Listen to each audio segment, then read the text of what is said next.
salut sama gars yi sportif inconditionnel di football ñu ngi leen di nuyu di leen jaajëfalaat di leen dalaat ak jàmm seen chaîne bi di C5 Info di leen dalal jàmm aussi seen xibaar yu mujj ñeel tàggat yaram di ko jagleel nag exclusivement mercato mais balaa loolu d'abord bu dee gan nga ci page je t'invite à ce que nga abonné wu nga activer cloche de notification bi pour bañ a rater benn vidéo ci vidéo ñu dugal aussi mën nga def sa réaction ci commentaire yi gars yi abonné leen ngeen like vidéo yi c'est vraiment hyper important pour nous mais bala ñuy attaquer li nga xam ne mooy page mercato bi dañuy wax ci benn information wala boog benn nouvelle boo xamante ni bi neex na képp kuy africain plus précisément nga nekk nag li nga xam ne mooy algérien parce que day concerner directement la sélection algérienne de football tey ji nag seen président boobu di wuyoo ci Zeid Jefertchev donc dañ ko invité woon ci benn télévision bu tudd nag chaîne 3 donc mu indi fa nag ay affirmation concernant sélection algérienne bi ci nag topp guñ doon topp benn ci ay joueurs boo xamante ne bi binationaux la maanaam daal bu ñu nee binationaux mooy koo xamante ne bi am na possibilité pour football ci ñaari nationalité différente muy kooku di Houssem Aouar nekk nag milieu de terrain offensif di évoluer foo nga xam ne mooy ca Olympique Lyonnais muy nag milieu de terrain boo xamante ne bi ay at ci ginnaaw bu ñu fàttalikoo moom dafa préféré woon équipe boobu nga xam ne mooy France jot na fa sax football benn match ba football fa 58 minutes mais nag instant bi ñu toll nag ci li nga xam ne mooy loi football mën na ba léegi rejoindre ñooñu nga xamante ne bi ñooy waa Algérie d'après nag kooku nga xamante ne bi mooy président fédération algérienne de football nag ñoom waxtaan nañ ak moom te déggoo na nag moom ci ay kàddu pour nag mu rejoindre ñooñu nga xamante ne bi ñooy les Fennecs d'Algérie ay équipe boobu nga xamante ne bi mooy équipe de France d'ailleurs sax kooku nga xamante ne bi mooy président fédération algérienne de football bi confirmé que ne nag prochain rassemblement bi nga xamante ne bi dana am moom nga xamante mooy Houssem Aouar kat boo moytu danañ ko ca gis waaye tamit xam le na carrément que ne nag négociation yi ña ngay avancé bu baax concernant kooku nga xamante mooy Hamid Gourit nekk foofu nga xamante ne bi tamit mooy ca ren nekk joueur boo xamante ne bi jeune joueur la bu football am ci moom yaakaar mais aussi jeune joueur très talentueux la donc nag instant bi ñoom ña ngay négocier ak moom pour que nag mu bañ a choisir sélection française de football bi donc nag instant bi ñu toll nag man dama ci indi li nga xamante ne bi mooy sama xalaat rek mooy que ne c'est une bonne chose maanaam lu baax la pour ñu ñii di Afrique nag bu ñu bëggee développer wu suñ talent yi nga xamante ne bi am nañ leen ci àll bi ñuy dem di waxtaan ak ñoom mais aussi ñuy dem di leen gën a jege di leen forcer la main pour que nag ñu ñëw football si pour seen nation pour que nag footballu Afrique gën a jëm kanam certainement nag ci dernier moment yi gis nañ ne mi ngi avancé bu baax parce que du ma jël exemple bi soriant dama koy jël fii ci Sénégal rek même bu fekkee tey ji benn Boubacar Camara trahir nañu dem football France wala boog choisir na France tey ji gis nañ carrément benn Kalidou Koulibaly mu choisir équipe bi di Sénégal plutôt que la France te gis nañ carrément que ne tamit amoon na possibilité pour dem football foofu ci France aussi jamono ja nga xamante ne bi mi ngi choisiroon Sénégal tamit peut-être défenseur bu ko mënoon néewutoon foofu ca France donc nag mu nekk choix boo xamante ne bi nii choix de patriote la def ci côté boobu Abdoulaye Diallo récemment gis nañ ko mu choisir équipe bi nga xamante ne bii nii mooy Sénégal contre équipe boobu nga xam ne mooy France ndax kat gis nañ carrément que ne France tamit mi ngi doon topp ci ginnaawam ainsi de suite partout en Afrique jamono ji ñu toll jeunes yi ñi ngi conscientiser wu am na ñoo xamante ne bi ñi ngi tàmbali di ñëw même bu fekkee nag jeexagut complètement mais tey ji bu ñu bëggee footballu Afrique tolloo niveau ak yenn football yi maanaam daal ñu ci mel ni waa Sud Amérique wala nag waa Europe il va falloir forcément que suñ jeune talent yi nga xamante ne bi ñi ngi ci àll bi ñuy ñëw nag di accepter di football si pour ñëw et loolu nag suñ dirigeants yi dañ ci war a jouer rôle bu am importance parce que ñoom tamit c'est à eux ñuy dem vers ñoom nag di leen waxtaan ak ñoom di nemmeekonte ak ñoom aussi di leen jéem a xëcc pour ñëw leen pour indi leen nag ci fii nga xamante ne bi fii loon soxi ko en tout cas on souhaite vraiment voir kooku nga xamante ne bi mooy Houssem Aouar sous les couleurs de l'Algérie mais aussi ñi ngi leen di souhaiter ñoom tamit fédération algérienne de football bi bonne chance pour nag négociation yi nga xamante ne bi mi ngi am entre ñoom ak Hamid Gourit ñu tëj page boobu nag tijji li nga xamante ne bi mooy page mercato comme ni ngeen ko xamee blessure ya ma ngay yokk foofu nga xam ne mooy ca Chelsea donc mouvement forcément dañ koy daal di xaar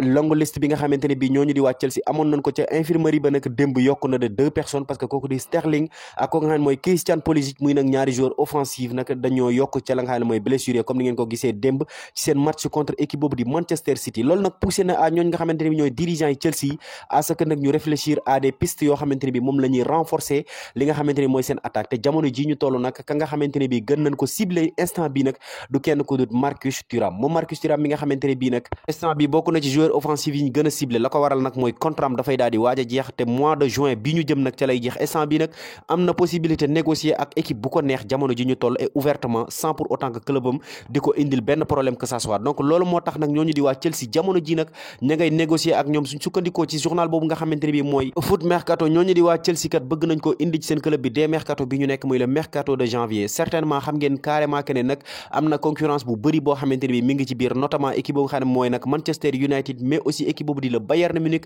ak équipe boobu nga xam ne mooy Inter de Milan mi nga xamante ne bi moo nekkoon nag favori tout récemment mais tamit li nga xamante ne bi Chelsea devancé na ko ñooñu mooy que ne Chelsea moom pare na pour bañ ko xaar ba contrat am nag di jeex donc mën na ko recruter dès mercato bi ñu nekk en janvier contrairement nag à beaucoup de clubs yoo xamante ne bi ñoom dañu bëgg a bàyyi ba contrat am jeex ñu daal di koy signer libre et gratuit waaye beneen piste ba ngi nii boo xamante ne bi ni journal boobu boobu di The Suns nekk foofu ci Angleterre moom comme ni ngeen koy gisee ci image yi moo ñu ko confirmé mooy nag piste Mikhailo Modric moom international ukrainien bi nag moom tamit bokk na si ñun gën a suivre jamono ji foofu ci Angleterre xam ngeen ne Arsenal nag mi ngi woon ci dossier bi bu baax a baax sauf que ko nga xam ne mooy Todd Boehly jamono ji ñu toll nag pare na pour lépp nag pour nag décrocher le jeune pépite ukrainien donc nag suñ sukkandikoo ci journal bi sax ma ngay waajal benn enveloppe bu 90 millions d'euros pour ko nga xamante ne bi mooy jeune talent bi nga xamante ne bi international ukrainien la loolu nag dana jege lool li nga xamante ne bi mooy li Dario Serna waxoon muy nag directeur sportif u équipe boobu nga xamante ne bi mooy Shakhtar Donetsk ga gone ga nekk donc moom Dario Serna moomu nag ci ay jamono ci ginnaaw dafa waxoon ne carrément kooku di Mikhailo Modric kat ku ko bëgg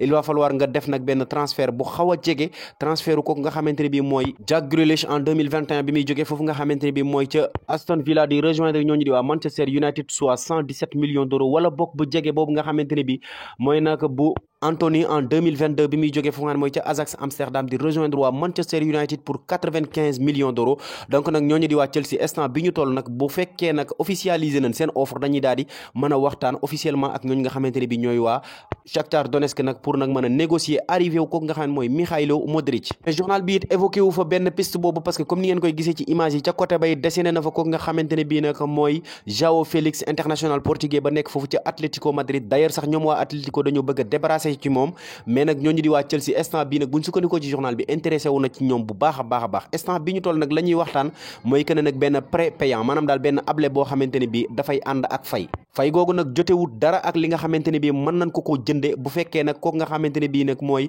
João Félix concerné na leen wala boog João Félix intéressé na leen bu prépayant bi jeexee donc nag on parle d'un prépayant de 21 millions d'euros yoo xamante ne bii ñooñu di waa Chelsea dinañ ko verser nag ñooñu nga xamante ne bii ñooy waa Atlético de Madrid buñ bëggee am kooku nga xamante ne bii nag mooy João Félix en prêt dama fay jaaree nag posé waale leen sama question du jour amis sportifs inconditionnels du football selon vous nag kan ci ñett ñii la Chelsea war a mën a jënd bu fekkoon kenn lay tànn pour renforcer li nga xam ne mooy son attaque réponse dans les commentaires mais yomuñu foofu dong parce que ñooñu nga xamante ne bii ñooy waa Chelsea kat instant bi ñi ngi activé wu bu baax nag pour yokk contrat wu kooku nga xamante ne bii nag mooy N'Golo Kanté le milieu de terrain international français bi nga xamante ne bii contrat am nag dafay waaj a arrivé à son terme d'ailleurs sax moom N'Golo Kanté moomu nag jamono ji ñu toll nag am na possibilité pour discuter ak club bu ko neex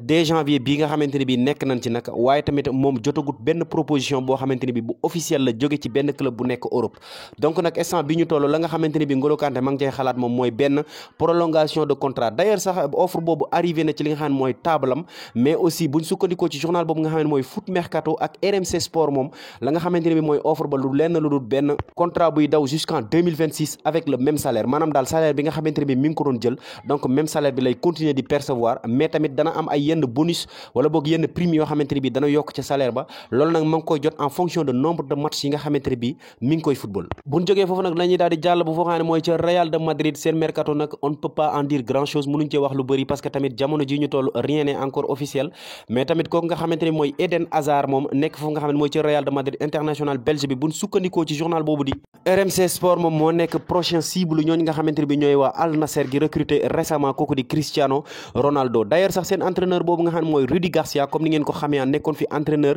bu doon évoluer fii ci Europe nag ci ay club yu bëri club bu ci mel ni Rennes moom contacté na directement kooku di Eden Hazard pour waxtaan ak moom loolu la RMC Sport xamle te nag carrément xamle na ne kat yaakaar ma ngi cay am nag ne kooku di Eden Hazard nag mën na rejoindre ñooñu nga xamante ne bi ñooy waa Al Nassr parce que tamit dañ ko considéré comme un flop foofu ci Real de Madrid dépp ba mu fa ñëwee ba léegi la ñu bëgg ca moom amaguñ ko te moom kat bëgg na temps de jeu bu baax a baax jamono ji nag amul benn club en Europe boo xamante ne bi disposé na à jënd kooku di Eden Hazard li ko waral nag mooy salaire bu stratosphérique bi nga xamante ne bi mi ngi koy jël foofu ci Real de Madrid mais aussi blessure yu bëri yi nga xamante ne bi mi ngi koy blessé tamit ragalloo na yenn cadre d'Europe bi donc nag bu ñu dàq gis kooku di Eden Hazard foofu ci Al Nassr mais tamit loolu bu dee amit été 2023 donc lay daal di doon buñ fa jógee dañuy daal di jàll ci officiel yi nag tàmbalee ko ak équipe bi ñu tàmbalee woon muy nag Chelsea moom nag officialisé na arrivé wu kooku nga xamante ne bii nag mooy André Santos nekk benn jeune joueur boo xamante ne bi international brésilien la nekk pépite bu football am ci moom yaakaar 18 ans la am di évoluer foofu nga xam ne mooy ca Vasco da Gama donc nag officiellement nekk na joueur bu Chelsea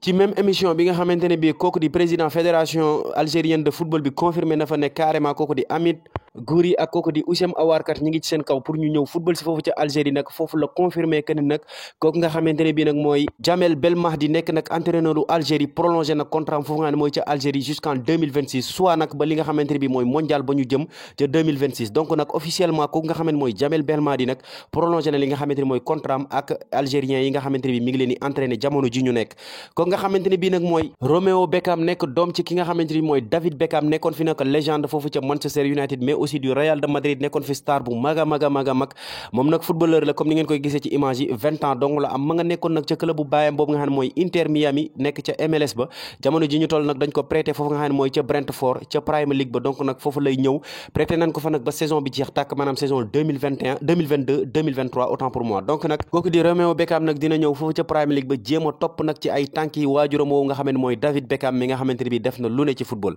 c'était tout pour aujourd'hui sama gars yi leen seen C5 Info di wax toujours ne bu dee gan nga ci page mën nga abonné nga activer cloche de notification bi pour bañ a rater benn vidéo ci vidéo yi ñu dugal aussi mën nga def sa réaction ci commentaire yi gars yi bu leen fàtte le petit pouce bleu abonné leen ngeen like vidéo yi c'est vraiment hyper important pour nous merci à très bientôt